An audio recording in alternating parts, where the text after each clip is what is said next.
ဓမ္မယန်စေတီတော်သည်မြမသမိုင်းတွင်ထူးခြားသောဂူပြောက်ကြီးပိတုကာလက်ရာဖြင့်ထင်ရှားသည့်စေတီဖြစ်သည်ပဲခူးတိုင်းတဲကုန်းမြို့နယ်တွင်တည်ရှိပြီးမွန်ဘရင်ဓမ္မစေတီမင်းAD 1489ကတည်ထားကိုးကွယ်ခဲ့သည်အမည်ရင်းမှာဓမ္မယန်အစာဓမ္မယန်တကွန်တိုင်းသို့မဟုတ်ဓမ္မယန်ဓမ္မအိမ်လေပိုလေးခါကြတယ်ဒီနေရာကတော့တထုံပဲခူးကုန်းတာလမ်းမကြီးအနီးတဲကုန်းမြို့မှမိုင်း20အကွာတွင်တည်ထားကိုးကွယ်ခဲ့ကြတယ်ထူးခြားချက်ကေတာရှေးဟောင်းကူဖျားကြီးဖြစ်ပြီးအတွင်းပိုင်းတွင်နံရံစေးပန်းချ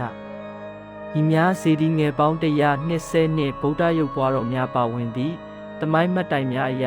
15ရာစုနောက်ပိုင်းတွင်မွန်မင်းဆက်ကထေရဝါဒဗုဒ္ဓဘာသာပြန်ပွားရေးအတွက်တည်ခဲ့ဟန်ရှိသည့်ပိတုကာလက်ရည်ရွာကတော့အပြင်ဘက်စေတီအောက်ခြေတွင်ဂူပေါက်12ခုတနစ်လျင်တလသဘောထောက်မှန်စတုကံပုံအုတ်ကူကြီးဖြစ်တဲ့အတွင်းပိုင်းအနေနဲ့ဗဟိုမန်တိုင်းတွင်ညံတော်မြင့်စေတီတော်ငယ်တီထားနံရံများတွင်ဇနိပတ်စေးရေးပကြီးများယခုအခါမေ့မိန်နေကြပြီးလှဲ့ပတ်ကဖျားဘူးနိုင်သည့်ဝင်းကပါလမ်းကြောင်းတွေတိတ်ပန်နီးကြမှုမဟုတ်ဘဲနွေရာသီတွင်နေအောင်တိုက်ရိုက်ဝင်ကဗဟိုစေတီတို့အလင်းဆက်ကြသည့်ဒီဇိုင်းတွေးမှရှေးလက်ရာများပဲဖြစ်တဲ့